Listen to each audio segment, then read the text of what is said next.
What was a relationship like with your dad?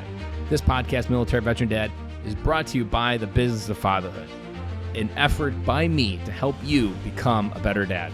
By helping dads create a lasting feeling of change on the inside, help them grow through generational trauma, and by redefining the definition of living. There is more to life than being alive. To find out more information about this, head on over to bencloy.com or check out the Business of Fatherhood podcast on any and all platforms. Dory 1, this is Fire Team Delta. Dad's coming home. Welcome to the Military Veteran Dad Podcast, where it is our mission to bring every dad home. I am your host, Ben Cloy. I'm a United States Marine veteran, husband, and a father.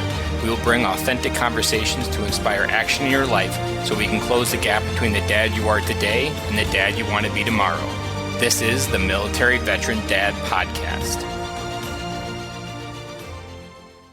Welcome back to Military Veteran Dad. I'm your host, Ben Cloy, and welcome to our Part 2 series on deployments and specifically coming home. And today's episode is titled Building Bridges, which talks about a particular type of bridge that I ask you to build in your relationships, in your house, and within yourself to understand where you need to go, how you need to figure it out, and what you need to do to get there. If you are enjoying this part and this particular series on deployments, please share with a friend. This information only gets out to commands and military units who are deployed or are coming home if you share it. I am connected, but I am not well connected enough that this can get to the people on the front lines of deployments to have the most impact. Guys, without further ado, let's get started with part 2 of our deployment series on coming home.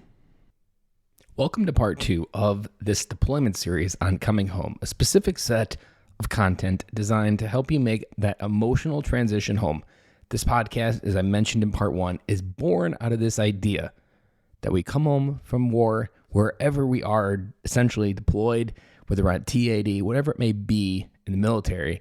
We come home from that, but we don't really come home. We're there, but we're really not. In this particular part of this course, we are going to dive into building bridges. Now, there's a couple different kind of bridges that we're going to be talking about, but the overall theme to navigate through this, to make those journeys through what you need to go through, you need to build bridges. And let's start with the big one, and what I call the empathy bridge.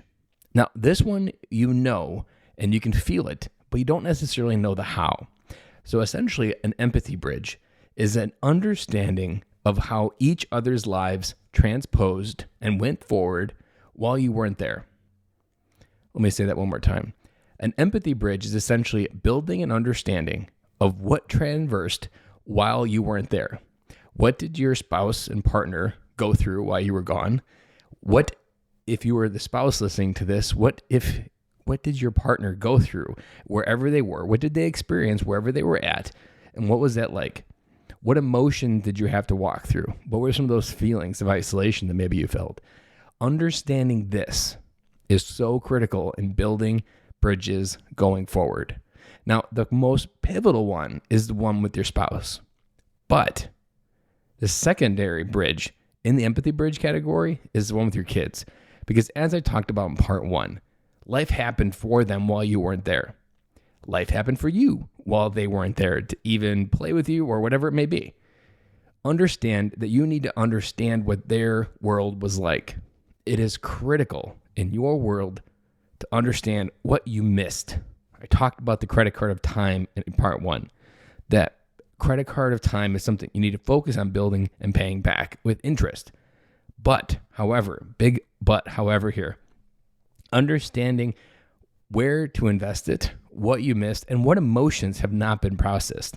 That's essentially one of the key outcomes of an empathy bridge, is because both people on either sides of the bridge still lived life, and in many cases went into this survival mode that they didn't get to feel what they needed to feel because they didn't have time to feel what they needed to feel.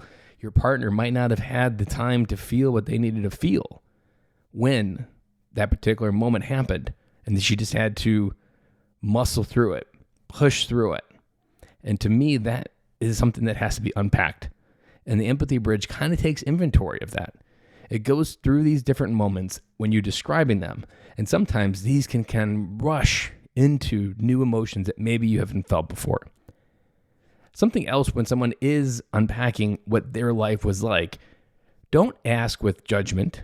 Don't ask questions with why. Don't ask questions of, man, you should have did it like this. The most important thing to bring is a flashlight. And I say a flashlight because a flashlight allows you to be curious. It allows you to understand what they're going through. Be curious on what was that like. Ask more questions to get more detail. There are many ways to do that, and asking more questions to get that deeper understanding, to get to those feelings that they need to feel, is so important to come home emotionally. So empathy bridge is the big idea that I want you to take away from this part. All the other bridges flow down from the empathy bridge. We're going to be talking about building a bridge of communication. The next bridge that we want to go through is the bridge of communication. Now, communication may sound very nonchalant. It may sound very stereotypical, and it may sound very like cookie cutter, like, oh, great, cookie cutter communication. Here we go. When I say the word communication bridge, what I want you to think about is a toolbox, a tool set that allows you to navigate different scenarios. Communication understanding, essentially kind of a little bit of command and control, is understanding who has priority, who is in control in these different moments, and how those situations can traverse. Because what you don't initially start with here, and we're going to dive into this in part 3, what you don't start with is back to 50-50 parenting. There is a process to downshift those modes and to shift up your ability to have some authority back in the family. It's not a light switch. Just because you're home doesn't mean you are the best person to answer what's going on at school. Just because you're home doesn't mean you're the best person to say whether they can go do something. You haven't been there. And you don't want to just jump back in and think that your way or the highway type mindset. And this is why a bridge of communication is so critical, because it allows you to focus on not judging, focus on an understanding, and understanding the tools that you need to get through this. Some of the basic tools that I want you to remember, and these are really basic, but they are some of the most sharpest tools that you could have in the box. Always remember the golden ratio. You have 2 ears and 1 mouth. God gave us that ratio for a reason, to remind us to listen more twice than we speak. Another one, always remember the acronym WAIT. WAIT stands for why am I speaking? Because in the context of why you're speaking, you're also eliminating this over-talking that you need to share and talk and control everything. If you're talking from a place of ego, the WAIT acronym will almost always catch you, because your ego is wired to keep you smart. Your ego is wired to project this moment of strength.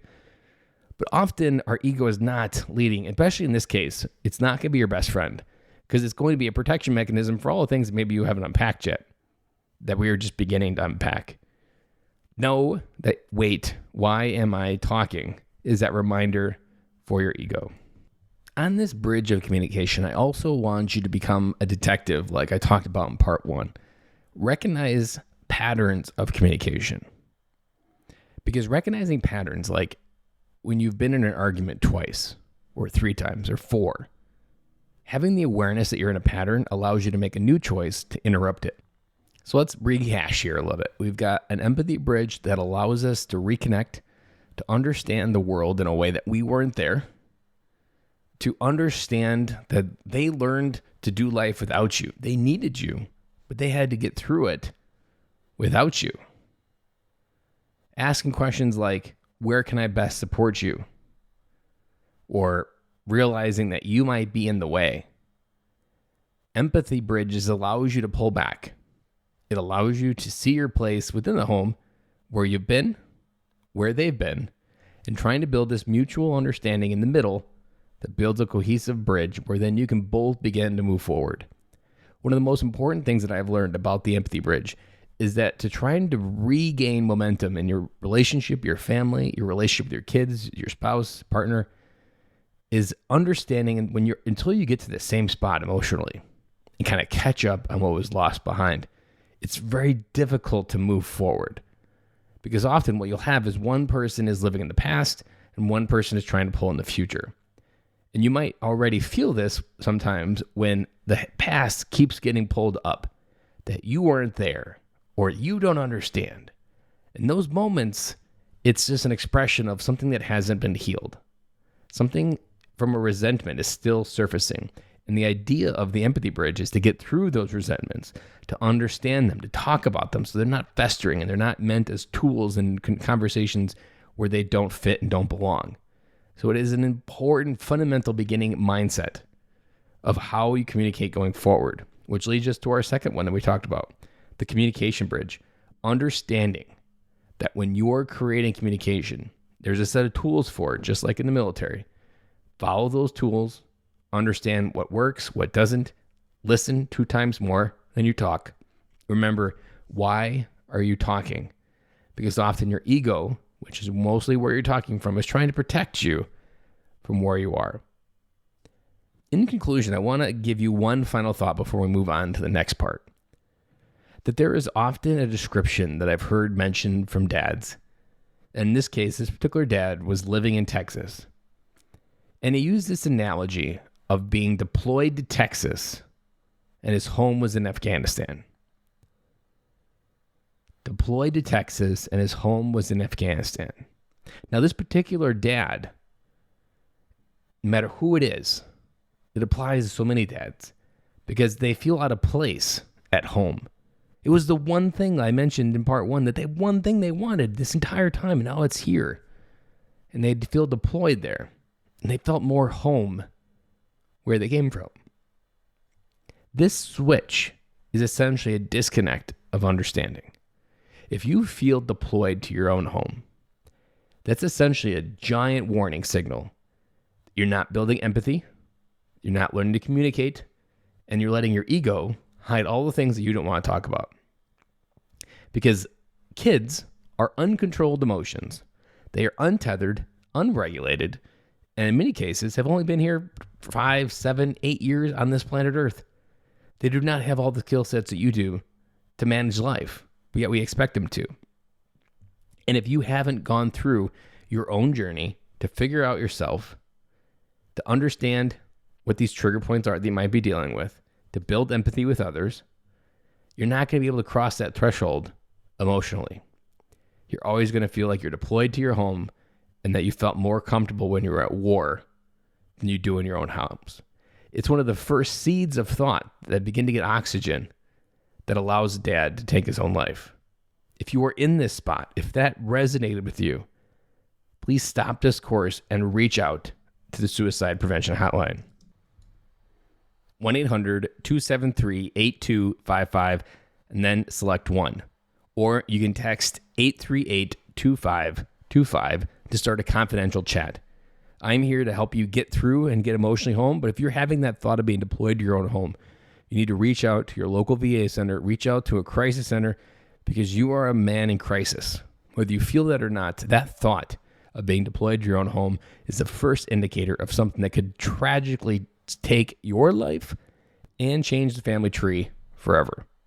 In the next part, we're going to dive into some tool sets to navigate conversations with your kids, to talk about navigating some trigger points in the conversation with your kids and also your spouse, and also recognizing some of those patterns and some tools to interrupt them. That concludes part 2, and I'll be back again with you in part 3.